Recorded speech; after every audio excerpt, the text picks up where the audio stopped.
जय माँ भुवनेश्वरी। मैं आचार्य पंडित संतोष भार्गव। नवरात्रि महापर्व कुमार के महीने में बड़े ही धूमधाम से मनाया गया, माँ की पूजन इत्यादि के बाद में और कार्तिक मास प्रारंभ होता है। कार्तिक मास में जो सर्वप्रथम व्रत आता है वो है कार्तिक कृष्ण पक्ष की चतुर्थी तिथि पर करवा चौथ का व्रत। ये व्रत करवा चौथ का व्रत सुहागिन महिलाओं के लिए महाव्रत की तरह है, क्योंकि ऐसी मान्यता है हमारे धर्मशास्त्र के अनुसार जो भी महिला ये व्रत रखती है उसे अखंड सौभाग्य मिलता है। व्रत करने वाली महिलाओं के घर में सुख शांति प्रेम बना रहता है, जीवन साथी स्वस्थ रहता है। यह व्रत निर्जला किया जाता है, यानी इस व्रत में पानी नहीं पिया जाता। करवा चौथ इस बार 10 अक्टूबर को है और इस व्रत से जुड़ी कुछ बातें मैं आपको बताना चाहता हूँ। करवा चौथ का व्रत 10 अक्टूबर को किया जाएगा। इस व्रत में चंद्र दर्शन का विशेष महत्व है। ये व्रत श्याम चंद्र दर्शन और चंद्र पूजन के बाद पूरा होता है। इस व्रत में महिलाएं सुबह प्रातः काल उठ करके स्नान इत्यादि से निवृत्त होकर के पहले सारंगी खा करके और व्रत प्रारंभ करती है। इसके बाद पूरे दिन निर्जल रहती हैं, माने पानी नहीं पीती हैं। ये निर्जला व्रत है, यानी दिन भर जल और अन्न का त्याग किया जाता है। ये ससुराल पक्ष से दिया जाता है सारंगी। इसे प्रेम का प्रतीक माना गया है। महिलाएं 16 श्रृंगार करती है, विशेषकर इसमें लाल रंग का बड़ा महत्व है। मेहंदी इत्यादि लगा करके और इस दिन जो है माताएं बहनें सज धज करके प्रातः काल और उठ करके भगवान का ध्यान करती हैं और फिर व्रत प्रारंभ करती हैं। इस दिन माता पार्वती के साथ भगवान शंकर और शिव जी और करवा माता का विधि पूर्वक पूजा की जाती है। करवा चौथ व्रत कथा भी खास तौर पर सुनी और पढ़ी जाती है। कई जगहों पर महिलाएं छलनी से जो है चंद्रमा और पति को देख करके व्रत खोलती हैं। व्रत करने वाले भक्तों को इस दिन क्रोध करने से बचना चाहिए, मन शांत रखना चाहिए, दिन में सोने से बचना चाहिए। ये व्रत तपस्या की तरह है। जिस प्रकार हम भगवान की तपस्या करते हैं उसी प्रकार से इस व्रत में भी को तपस्या से जोड़ा गया है। महिलाएं ज़रूरतमंद महिलाओं को सुहाग का सामान इस दिन दान करती हैं तो निश्चित रूप से उनका सुहाग अखंड होता है। अब सुहाग की सामग्री में विशेष रूप से मेहंदी, चूड़ियाँ, बिंदी, सिंदूर इत्यादि दान किया जाना चाहिए है। और इस व्रत की जो कथा है वो वीरावती नाम की एक महिला से जुड़ी हुई है।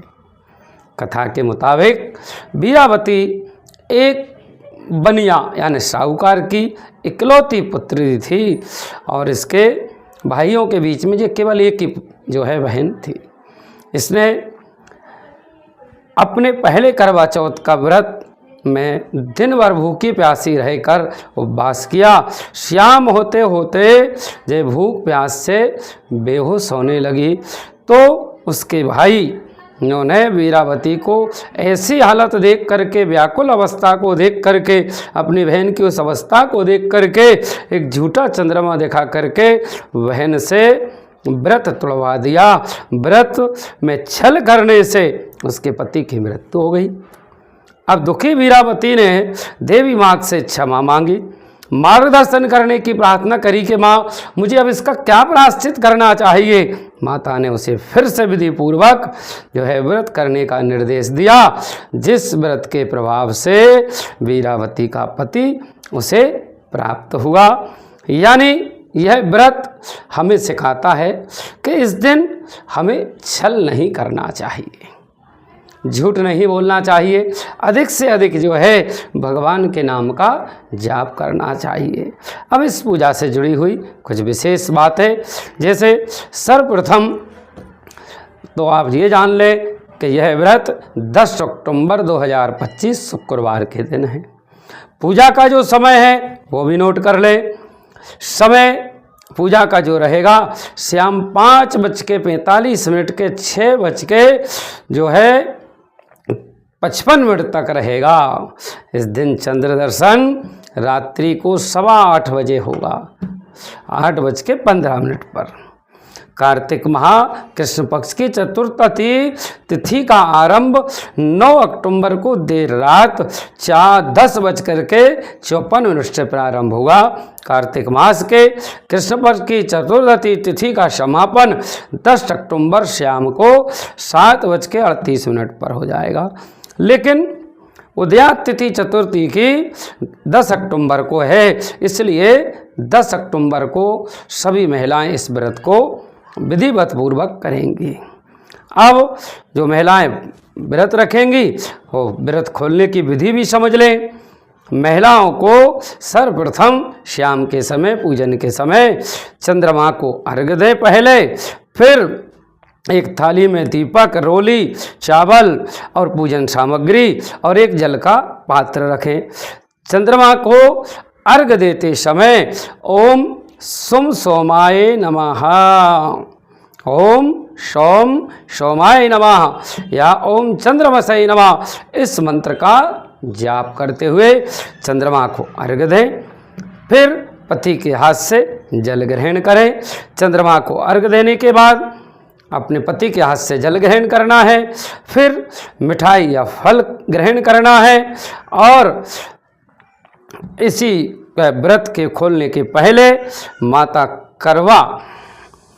करवा माता का पूजन करना है और उन्हें भोग लगाना है और फिर जो है पति के हाथ से व्रत खोलना है। हर हर महादेव, जय माँ भुवनेश्वरी। मैं आचार्य पंडित संतोष भार्गव। अगर आपने पूजन का समय नहीं सुना हो तो एक बार फिर से समझ लें। शाम को 5:45 से जो है व्रत जो है पूजा का समय है, जो 6:55 तक रहेगा। ये विशेष मुहूर्त और लाभदायी मुहूर्त है। जय माँ भुवनेश्वरी।